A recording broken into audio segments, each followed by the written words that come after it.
Salut les gars. Eh ouais, vidéo improvisée. Vu que hier je vous ai sorti une vidéo qui faisait beaucoup de blabla, qui parlait de tout et de rien, avec totalement aucun rapport, je me suis dit que j'allais vous faire une vidéo, j'ai envie de dire, je vais pas dire surprise parce que c'est pas vraiment une vidéo surprise, mais je me suis dit que j'allais faire une vidéo avec un vrai concept et du coup j'ai décidé de faire une vidéo thread d'horreur. Alors je sais, vous allez dire, ouais. Mais non, mais pas le thread d'horreur. Tu copies, tu plagies, tu fais du plagiat, mec, t'es... Non, les gars, je vous ai dit dans la vidéo d'avant, si je fais cette chaîne, c'est pour me faire kiffer. Donc, je fais le concept que je veux. Vous aurez beau me dire, oui, tu copies, tu fais du plagiat, je m'en fous, les gars. C'est ma chaîne, je fais ce que je veux sur ma chaîne. Bon, du coup, on est parti pour le thread. Alors, c'est un enfant de 12 ans qui a écrit ce thread, qui est plutôt, franchement, pas mal. Alors, je sais pas si c'est basé sur une histoire de quelqu'un de sa famille ou sur quelqu'un qu'il connaît ou je sais pas s'il l'a inventé tout bêtement. Mais il nous raconte l'histoire de Julien. Julien, il a 20 ans. C'est un étudiant classique. Et il nous dit, le jour du 14 juillet, enfin la veille du 14 juillet, excusez-moi, tout le monde pensait déjà à faire la fête, ce qui semble en soi logique. Mais il y a sa copine, Juliette, qui maintenant est son ex, qui a décidé de l'embrouiller pour tout et pour rien. Donc elle lui a dit tout bêtement, je suis sûr que tu me trompes, t'en cherches une autre, tu m'aimes plus, dis-le, enfin, une embrouille classique. Mais apparemment pas si classique que ça. Donc 2 minutes après, Julien nous dit, j'en avais marre de ce chahut. Ce qui est compréhensible, et il lui dit en criant de se calmer, qu'elle est naïve, qu'elle est jalouse.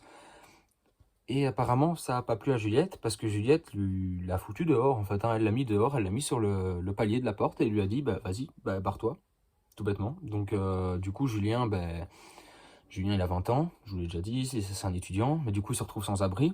Il n'a pas d'argent pour subvenir à ses besoins, donc il ne peut pas se nourrir, il ne peut pas se loger, il ne peut pas tout bêtement se laver.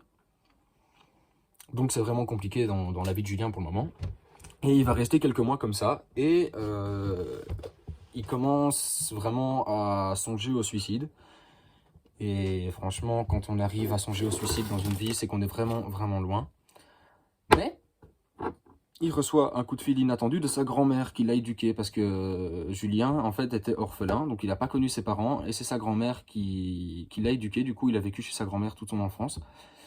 Et sa grand-mère l'appelle en lui disant, bah écoute Julien, j'ai trouvé un appart, il est pas vraiment loin de là où j'habite, et du coup je voulais savoir si ça t'aurait tenté de venir tout bêtement le visiter, je me suis porté garante, il n'y a pas de souci.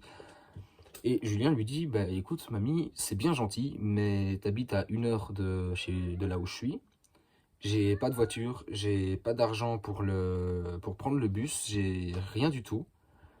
Donc du coup, sa grand-mère lui dit, écoute, il n'y a pas de souci, je viens te chercher, on va visiter l'appartement, et on verra bien. Donc du coup, 1 h 30 d'attente après, Julien, la grand-mère de Julien, arrive enfin devant, je vais pas dire chez lui, parce que il était sans abri à ce moment-là, donc elle vient le chercher tout bêtement. Il monte dans sa voiture, il arrive chez sa grand-mère, et il nous dit, la première chose qu'il remarque, c'est la nourriture, la douche et le savon. Alors là, Julien, il vit sa meilleure vie. Il tape son meilleur repas, il tape sa meilleure douche, il vit sa meilleure vie. Clairement, Julien, là, il est chaud, là, Julien. Et sa grand-mère lui dit, bon, maintenant, c'est l'heure de la visite, il faut qu'on aille visiter cet appartement. Ils vont visiter l'appartement, tout se passe bien, ils demandent le loyer qu'il y a à payer, c'est 650 € avec un garant obligé. Vu que la grand-mère s'est déjà portée garante, il n'y a plus de soucis pour le niveau de la garantie. Et, du coup, Julien, il emménage dans l'appartement 2 mois après. Donc 2 mois après, attendez parce que il y a mon chat qui est en train de faire ses griffes sur moi. Tu fais tes griffes sur moi, ma oui. T'as interrompu le thread. Donc du coup, pour en revenir à nos moutons, il y a le fameux Julien qui emménage dans cet appartement qui lui plaisait beaucoup, appartement avec balcon, 3e étage, enfin... Pour lui, c'est l'appartement du bonheur parce que vraiment, il n'avait pas de maison avant. Donc, du coup, c'est vraiment, vraiment bien. Et après avoir emménagé dans ce bâtiment, il fait la rencontre de tous ses voisins. Donc voilà, il nous dit qu'au premier étage, il y a Bernadette et Inès, des filles de 20 ans. Apparemment, Inès pourrait potentiellement lui plaire. Bah, écoute, tant mieux pour toi, frérot. Après, il nous dit qu'au deuxième étage, il y a Mehdi et Enzo. Et qu'au troisième étage, il y a lui, son voisin, Victor. Au quatrième étage, Emma et Raphaël. Et au cinquième étage, Matteo et Baptiste. Le seul défaut de ce bâtiment, c'est que ils sont tous très très croyants, très très catholiques. Et ceux qui apparemment ne sont pas du tout pratiquants ou quoi, sont très mal vus et font la risée du bâtiment. Donc du coup, Julien, qui veut pas du tout être dans le vice des gens, se dit, bah, je vais me fondre dans la masse. Donc il accroche une croix à son mur, il prie tous les jours, et tout se passe bien. Et puis un jour, il y a Baptiste qui sonne à sa porte, et il lui dit, bah écoute frérot, il y a une fête dans le bâtiment qui est organisée, et c'est aujourd'hui. Il lui dit que tout le bâtiment est invité, et que ça va être super cool et tout. Et ce que Julien avait oublié, c'est qu'il avait fait tomber la croix. Sauf que quand il l'a rattachée, enfin qu'il l'a remis au mur, il l'a mis à l'envers. Alors, pour ceux qui ne sont pas au courant, dans les croyances catholiques, la croix à l'envers, c'est le signe de Satan. Donc, il devait être très mal vu sur le coup. Et il demande donc à Baptiste à quelle heure est la fête. Baptiste, en bégayant, parce qu'il a vu la croix, hein, il a vu la croix retourner. Baptiste, en bégayant, lui dit, bah écoute, c'est à 18h, et il y aura vraiment tout le monde. Donc, vrai, ça va vraiment être cool et tout, faut que tu viennes, tout l'immeuble est invité, voilà. Donc du coup, Julien dit au revoir à Baptiste, Baptiste dit au revoir à Julien, Julien ferme sa porte et oublie de remettre sa croix à l'endroit, et va se poser dans son canapé devant la télé, il se tape son meilleur Netflix, le mec, hein, tranquille. Mais du coup, ça a posé problème le fait qu'il ait oublié de remettre sa croix, tout bêtement, parce que bah, les autres vont quand même le voir, et il nous explique qu'après quelques jours, Lola, donc une des filles du bâtiment, qui à la base lui disait bonjour tout le temps, dès qu'elle le croisait, elle lui disait bonjour avec un grand sourire, très gentil, très, très sympa avec lui. Elle lui dit, ben, maintenant, elle lui dit bonjour, mais vraiment sec, genre comme si elle l'aimait pas et qu'elle lui disait bonjour pour être poli. Donc du coup, Julien, il commence à se poser des questions et tout, et il se rend compte qu'il y a beaucoup de prières dans le bâtiment, et qu'il entend souvent, je vais dire, des cris. Mais il n'arrive pas à définir si c'est des cris de joie à cause des prières, ou si c'est des cris parce qu'ils font des sortes d'incantations, des trucs, des bails sombres. Et un jour, il décide de sortir parce qu'il entend vraiment beaucoup de musique, mais pas des musiques normales. Vraiment des musiques un peu cheloues, des musiques de rites sataniques, des trucs dans le genre. Donc il nous dit, il est 17h55, je descends voir. Il toque au deuxième étage, au troisième étage, au quatrième étage, il n'y a personne. Donc il décide de descendre dans les sous-sols du bâtiment. À ce moment-là, il est 17h59. Et quand il descend dans les bâtiments, il voit qu'il y a... tous les gens de l'immeuble, à part lui, sont réunis autour de bougies et font des prières, couchés par terre. Enfin, ils sont vraiment au sol, à prier, à faire des sortes de rites, à parler en latin. Enfin, ces débats est vraiment sombre. Et ne serait-ce que, il a fallu une minute. Une minute pour que les membres de cette secte se rendent compte qu'il était là. Ils ont tous enfilé leur masque et ils ont totalement essayé de le tuer, en fait, hein, tout bêtement. Ils ont essayé d'effacer les preuves, j'ai envie de dire. Et lui s'en va, clairement, il se barre, sauf que du coup ils le suivent. Lui, il nous dit, j'ai des hauts le cœur, donc en gros des sursauts, des souffles au cœur, en gros vraiment à cause du stress et de la situation. Et en fait, il se rend compte que les 7 personnes qui vivent avec lui dans ce bâtiment sont à la base 7 tueurs qui n'ont rien à voir avec la religion catholique et qui en fait se donnaient, je vais pas dire un genre, mais qui faisait penser à un personnage je vais dire, un personnage normal qui prie, un catholique pratiquant de base, j'ai envie de dire. Mais du coup, non, en fait, c'est 7 meurtriers qui ont tué des dizaines de personnes dans le pays. Donc à ce moment-là, Julien, il est pas bien parce qu'il il s'en est pas mis un à dos. Le mec a réussi à se mettre les 7 à dos. Quand t'as 7 meurtriers qui vivent dans ton bâtiment, tous, et qui te courent après et qui veulent absolument ta mort, je pense que tu n'es pas bien. Hein, vraiment, je pense que ça part en crise cardiaque toutes les 10 secondes. Hein. Dès qu'il y a un bruit, je pense que l'homme, Julien, enfin le fameux Julien, décède au niveau cérébral, c'est-à-dire que son âme s'en va.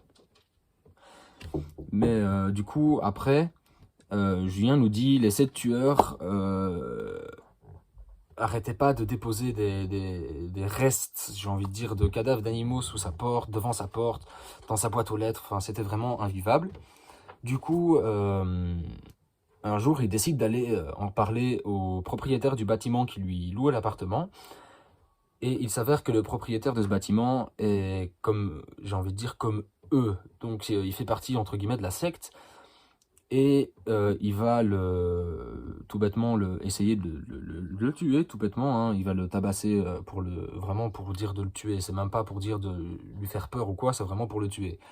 Et il nous dit, il est resté quelques mois à l'hôpital avec des séquelles aussi bien morales que physiques, à un tel point qu'il s'est rendu compte, il n'avait plus aucune sensation dans sa jambe, et il s'est rendu compte que les médecins lui avaient écrit sur son document médical qu'il avait reçu des coups de couteau dans la jambe, dans le dos, dans l'épaule, pour justement que la personne l'immobilise. Mais à ce moment-là, lui était complètement, je vais pas dire déchiré, mais il était pas bien, quoi. Hein. Il était vraiment au plus mal, donc lui, sur le coup, il l'a pas senti. C'est après, quand il a vu les radios et qu'il a vu les documents médicaux, qu'il s'est rendu compte que il s'était pris plusieurs coups de couteau, hein, le mec.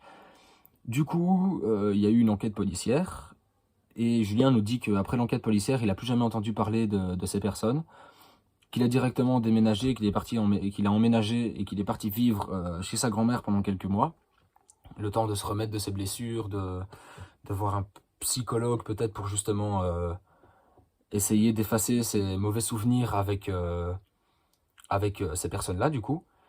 Et apparemment, ces fameuses personnes, ces 7 assaillants, comme il dit, ont été emprisonnés. Il n'y a rien qui a réussi à prouver que le propriétaire de l'immeuble faisait partie du groupe, même si c'est lui qui lui a infligé ces coups-là. Mais il nous dit, j'ai plus jamais entendu parler de ces personnes-là, et les sept personnes qui vivaient dans le bâtiment avec lui sont maintenant en prison. Et il nous dit, bah maintenant, ça fait 1 mois que je suis chez ma grand-mère, on est heureux, on vit notre vie, et tant mieux pour nous. Et il nous cache pas que vraiment, il a encore vraiment super peur que ces personnes-là arrivent à sortir de prison et qu'elles le retrouvent. Parce que sa grand-mère, elle habite à quelques kilomètres grand max du bâtiment où il vivait. Et voilà, donc du coup, c'est vraiment des peurs, des sueurs froides, des stress pendant la nuit. Il en fait encore des cauchemars 4 mois après. Hein. Donc 4 mois après, pour en faire encore des cauchemars, c'est vraiment que ça l'a marqué. En même temps, tu vas me dire, des coups de couteau, c'est pas quelque chose qui ne te marque pas. C'est-à-dire que tu te prends un coup de couteau, tu vas pas te dire, oh, tranquille frérot, j'ai pas pris une balle, je suis pas mort. Non. Tu te prends un coup de couteau, t'es déjà pas bien. Mais si tu t'en prends 4 dans la jambe, 7 dans l'épaule et 8 dans le dos, il a eu de la chance, clairement. Il a vraiment eu de la chance. Du coup, il nous dit que les 7 assaillants ont été mis en prison, dans différentes prisons d'ailleurs, pour pas qu'ils refassent des complots, j'ai envie de dire, pour anéantir Julien, tout bêtement. Julien, il vit heureux avec sa grand-mère, ils vivent tous les deux, tranquilles, ils vivent leur vie. Il a réussi ses études, ce qui est une bonne nouvelle. Il a réussi à trouver un travail, donc il nous dit qu'il va sûrement emménager dans un autre appartement un peu plus loin que celui où il vivait, pour pas avoir de problème. Et quelques années après, il nous raconte que en fait, ces personnes-là l'avaient attaqué. D'après les dossiers de la police, ces personnes-là l'avaient attaqué parce que pour eux, il avait trahi Dieu. Tout ça pour une croix qui était mise à l'envers. Il avait trahi Dieu. Donc pour vous dire à quel point ça peut aller loin. Mais du coup, voilà, maintenant, Julien, il est heureux. Il vit sa meilleure vie. Ça se trouve, il a une femme, des enfants. Bah écoute, on lui souhaite le meilleur, c'est normal. Il a quand même vécu des choses qui sont peut-être pas, sont même sûrement, voire pas du tout faciles à vivre. Et le petit Julien s'en est étonnamment bien sorti. Donc du coup, voilà, maintenant Julien vit sa vie, il est heureux, il a son travail, il a son appartement. Il est heureux, quoi. Donc voilà, c'est totalement la fin de ce petit thread. Alors, vous pouvez totalement me dire, et ça m'arrangerait vraiment, que vous me... Comment vous communiquez, ou que vous...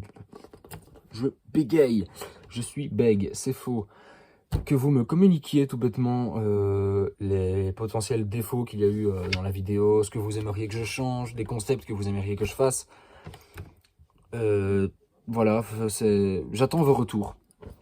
J'attends vos retours et j'espère que cette vidéo vous a plu. Si la vidéo vous a plu, n'hésitez pas à me soutenir, à mettre un petit pouce bleu, les gars. Abonnez-vous si vous tombez sur ma chaîne et que vous êtes nouveau. Ça va arriver. Franchement, là, il y a une vidéo, j'ai envie de dire, potable sur la chaîne. Mais franchement, ça va arriver. Je vais bombarder en max. Et voilà, enfin, c'est la fin de la vidéo, les gars. Donc, je vous dis à la semaine prochaine pour une nouvelle vidéo, les gars. Tchuss.